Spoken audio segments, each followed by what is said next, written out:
Welcome to story station. दोस्तों, आज हम आपको बोडी के घोस्ट टाउन के बारे में बताएंगे। बोडी कैलिफोर्निया में अमेरिकन वाइल्ड वेस्ट की एक दिलचस्प वाक़यात है, जिसे अक्सर इसकी खौफनाक तर्कशुदा शक्ल की वजह से घोस्ट टाउन कहा जाता है। ये तारीख़ी मकाम अमेरिका में 19वीं सदी के माइनिंग टाउन के शहर की बेहतरीन महफूज मिसालों में से एक है, जो माजी की एक अनोखी झलक पेश करता है। बोडी के कस्बे का नाम विलियम ए वाटरमैन एस बोडी के नाम पर रखा गया था, जिन्होंने 1859 में सोने से भरी इस वादी में 3 प्रॉस्पेक्टर्स के साथ तलाश के दौरान बोडी ब्लफ के करीब एक नदी में सोना दरियाफ्त किया था। अफसोस की बात यह है कि बोडी ने कभी अपनी खुशकिस्मती या इस कस्बे की शुरुआत को भी नहीं देखा, क्योंकि वो सोना दरियाफ्त करने के कुछ ही देर बाद एक शदीद बर्फानी तूफान में हलाक हो गए थे। बोडी की तारीख 1800 की दहाई के वक्त से शुरू होती है, जब करीबी पहाड़ियों में सोना दरियाफ्त हुआ था। प्रॉस्पेक्टर्स और माइनर्स के रश ने इस इलाके को माइनिंग टाउन के एक मसरूफ शहर में तब्दील कर दिया। 1800 की दहाई के अव्वल तक बोडी 10,000 रिहाइशों से ज़्यादा आबादी के साथ एक फलती फूलती कम्युनिटी बन गया था। इसमें मुतादिद सैलून्स, स्टोर्स, एक स्कूल और एक चर्च भी था। बोडी में दरियाफ्त होने वाला सोना करीबी अरोरा ख्याल किया जाता है कि कैलिफोर्निया में है और बाद में नेवाडा में पाया गया, और वर्जीनिया सिटी और नेवाडा के नीचे दूर दराज कॉमस्टॉक लोड में चांदी की दरियाफ्त के साथ मिलता जुलता है। 1861 में एक मिल भी कायम की गई और शहर बढ़ने लगा।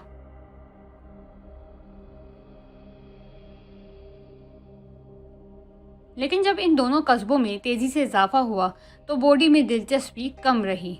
1868 तक सिर्फ 2 कंपनीज ने बोडी में स्टैम्प मिल्स तामीर की थी और दोनों ही नाकाम हो गई थी। 1875 में बोडी की किस्मत इस वक्त बदल गई जब एक बारूदी सुरंग मुनहदम हो गई, जिससे सोने का एक बड़ा ज़ख़ीरा बरामद हुआ। दोस्तों, बोडी की किस्मत इस दौर के बहुत से दूसरे माइनिंग टाउन्स की तरह इसके कानों की कामयाबी से करीबी तौर पर मुंसलिक थी। स्टैंडर्ड कंसोलिडेटेड माइनिंग कंपनी ने 1877 में सोना दरियाफ्त किया, जिसकी वजह से माशी तेज़ी आई। जैसे जैसे सोने के ज़खायर कम होते गए, शहर की आबादी आहिस्ता आहिस्ता कम होती गई। 1860 से 1941 के सालों में बोडी के कानों ने सोने और चांदी की पैदावार की, जिसकी मालियत एक अंदाजे के मुताबिक $34 मिलियन थी। बोडी ने 1877 से 1880 तक बहुत तरक्की की। दोस्तों, बोडी का अपना एक चाइना टाउन भी था, जिसकी मरकजी सड़क बोडी की मेन स्ट्रीट के दाएं जाविये पे चलती थी। एक मौके पे इस पे कई सौ चीनी बाशिंदे और एक ताऊस मंदिर भी था। दोस्तों, बोडी के पास शहर के मज़ाफ़ात में एक कब्रिस्तान और करीबी मुर्दाखाना भी था। ये कब्रिस्तान शहर के मज़ाफ़ात में एक खूबसूरत बाड़ के पीछे एक मुख्तसर फुटपाथ के आखिर में वाक़ है। ये शहर की वाहिद इमारत है जो सुर्ख ईंटों से बनी है, जिसमें 3 कोर्स मोटी है, जो सर्द सर्दियों और मौसम गर्मा के दौरान हवा के दर्जे हरारत को मुस्तहकम रखने के लिए इंसुलेशन करती है। कब्रिस्तान में माइनर्स यूनियन सेक्शन शामिल है। इस कब्रिस्तान में शहर के मौजूद बाशिंदे दफन हैं, जो सबसे ज़्यादा खूबसूरत सर के पत्थरों से मशहूर हैं। मेन स्ट्रीट पर माइनर्स यूनियन हॉल है, जो मजदूर यूनियंस की मीटिंग की जगह थी।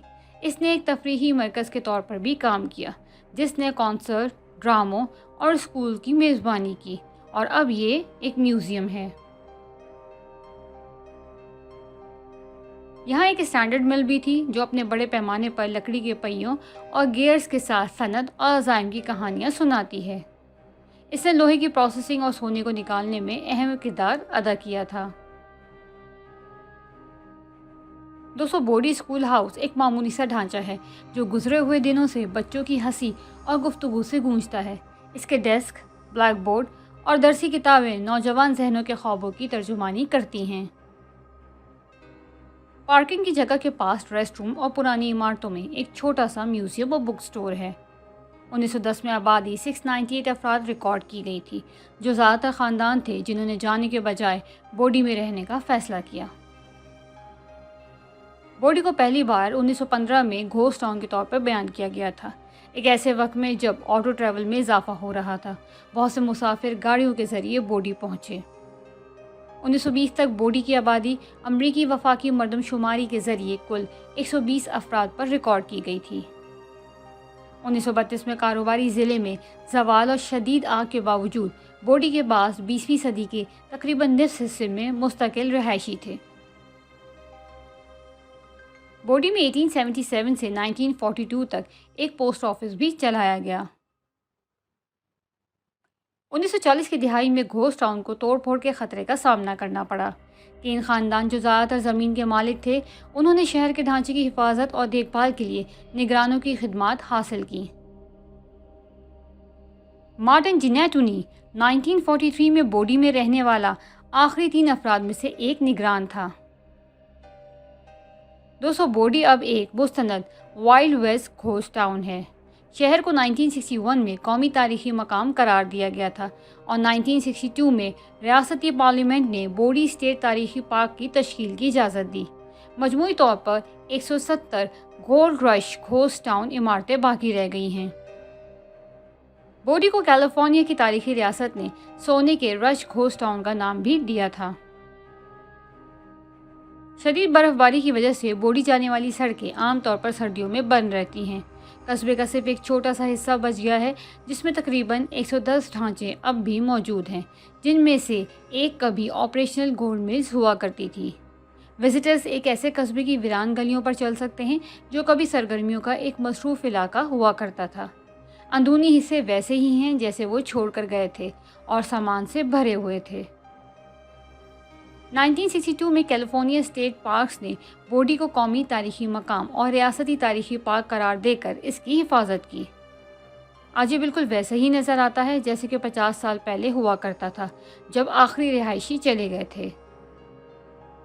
दोस्तों, घोस्ट टाउन के माहौल को महफूज रखने के लिए बोडी में कोई तिजारती सहूलियात नहीं हैं, जैसे खाना या पेट्रोल। म्यूज़ियम के अंदर एक बुक स्टोर भी है, जहां आप रोज़ाना के दौरों के बारे में भी पूछगछ कर सकते हैं। 2009 और फिर 2010 में बोडी को बंद कर दिया जाना था। कैलिफोर्निया की रियासती पार्लियामेंट ने बजट समझौता किया, जिसने रियासत के पार्क क्लोजर कमीशन को इसे खोले रखने की काबिल बनाया। पार्क अब भी काम कर रहा है और अब बोडी फाउंडेशन के ज़ेर इंतज़ाम है। दोस्तों, बोडी का घोस्ट टाउन महज एक तारीखी आसार से बालातर है। ये एक माजी का दर्दनाक सफ़र है। बोडी की वीरान गलियों में दाखिल होते ही माजी की गूंज सुनाई देती है, जिससे इस नाकाबिल तस्खीर इंसानी जज्बे के दरमियान ताल्लुक़ कायम होता है, जो कभी इस बंजर दुनिया में परवान चढ़ता था। बोडी की तलाश महज एक दौरा नहीं है, ये गुजरे हुए दौर की याद भी दिलाता है, जहाँ तारीख सांस लेती है और हवा में सरगोशी करती है। तो कैसी लगी आपको आज की ये वीडियो? कमेंट में ज़रूर बताइएगा, और अगर वीडियो पसंद आए तो वीडियो को लाइक और चैनल को सब्सक्राइब करना ना भूलिएगा।